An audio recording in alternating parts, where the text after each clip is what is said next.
Stonewall, a building, an uprising, a revolution. Written by Rob Sanders, illustrated by Jamie Kristoff. Two stable houses side by side. For more than 100 years, we witnessed history. Then came a night when we became part of history.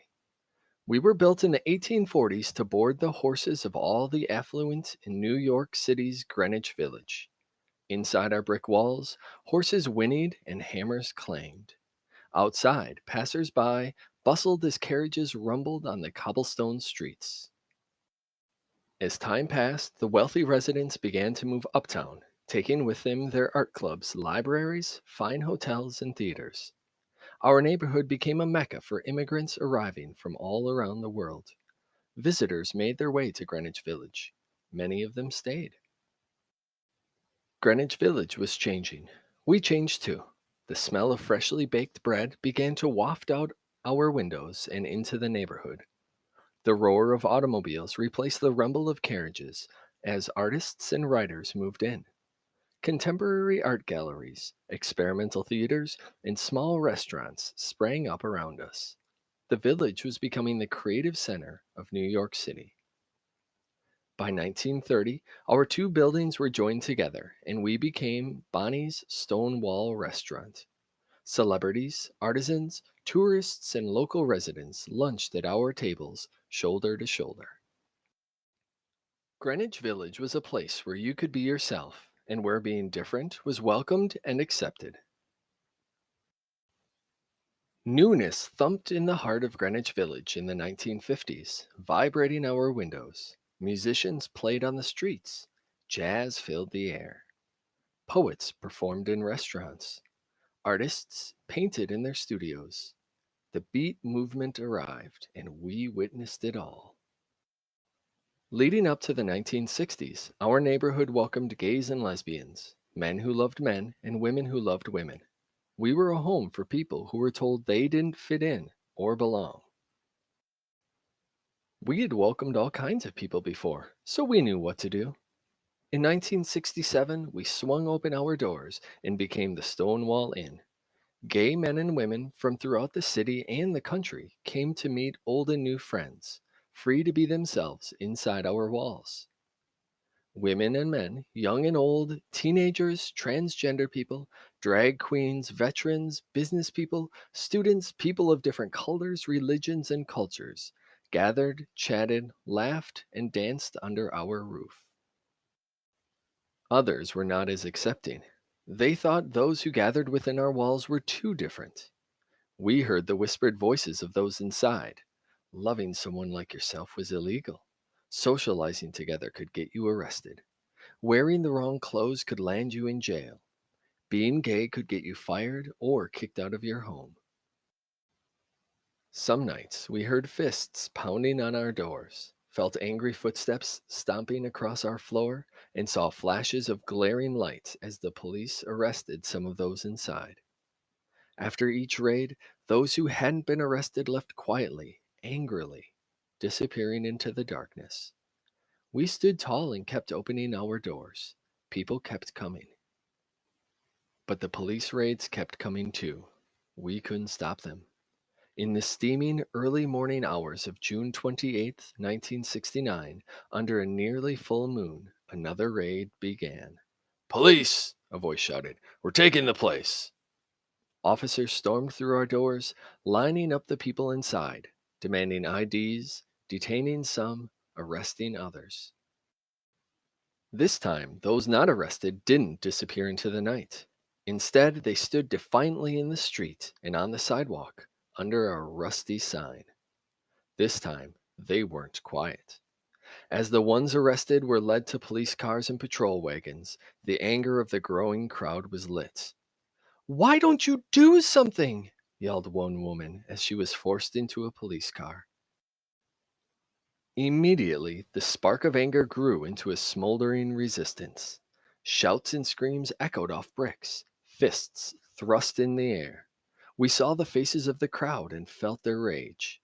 The Stonewall uprising had begun. The police, shocked by the defiance of the crowd, rushed back in and barricaded themselves inside. Our friends stood outside, trying to force open our doors. Our windows were shattered. Smoke drifted through our rooms. We stood firm. Years of silent anger inflamed the crowd. The police called for help, and it soon arrived. The fires were extinguished. The police came back outside. But the crowd's anger was not extinguished. Gay power! The protesters shouted. We want freedom! The police had never seen anything like it before. Neither had we. And it wasn't over. The Stonewall Uprising continued on and off for several days and nights. A new day was dawning for the gay rights movement. The change had begun here, inside our walls, at the Stonewall Inn. On June 28th, 1970, our windows looked out on men and women gathering to celebrate the first anniversary of the Stonewall Uprising. At first, hundreds marched. Then, thousands of women and men, young and old, teenagers, transgender people, drag queens, veterans, business people, students, people of different colors, religions, and cultures, and their friends and families joined to parade through the streets of New York City. Say it clear, say it loud, gay is good, gay is proud, they chanted. Many things are different now. Some things have changed. Even some laws have changed. Now, two men who love each other or two women who love each other can marry. We know. We've seen their happy faces snapping photos outside our door. We've heard their footsteps walking side by side along our floors. We've felt their love. Each year in June, people all over the world celebrate the movement for LGBTQ plus rights, a movement that has come so far, a movement that still has further to go. They celebrate inside and outside our walls. They celebrate freedom. They celebrate equality. It all began one night here at the Stonewall Inn when two old horse stables became part of history. The history of the Stonewall Inn. Originally, the Stonewall Inn's building was a pair of two-story stable houses that were built in 1843 and 1846 as at what is now 51 through 53 Christopher Street, Greenwich Village, New York City. Over the years, the buildings were changed many times. In 1930, the two were joined to form Bonnie's Stonewall Restaurant, and by the 1950s, it became the Stonewall Inn Restaurant. More renovations began in 1966, and it reopened the next year as the Stonewall Inn, a bar and dance club for the gay community. Police raids were common at gay clubs, and patrons were routinely harassed and arrested for being there, for what they wore, and for not carrying identification. Early in the morning of June 28, 1969, New York City police officers again raided the Stonewall Inn, arresting 13 people, but not without resistance from those in the crowd. The group at the Stonewall Inn that night represented a diverse cross-section of people, those who were gay, lesbian, transgender, drag queens, people of different colors and religions, teenage street kids, business people, and others. The term transgender was not used as widely in the 1960s as it is today, but transgender individuals were instrumental in the uprising, with some historians saying that trans women of color led it. News of the first night of resistance spread, and more protests and unrest followed. Because not everyone had the same view from the crowd, people there that night have told different accounts of how it all began. Our view of history can depend on where we are standing. The American gay rights movement, now known as the LGBTQ+ rights movement, took a giant step forward that night through the collective efforts of the diverse crowd gathered at the Stonewall Inn. On June 23, 1992, a sculpture celebrating the Stonewall Uprising was unveiled across from the Stonewall Inn at Christopher Park.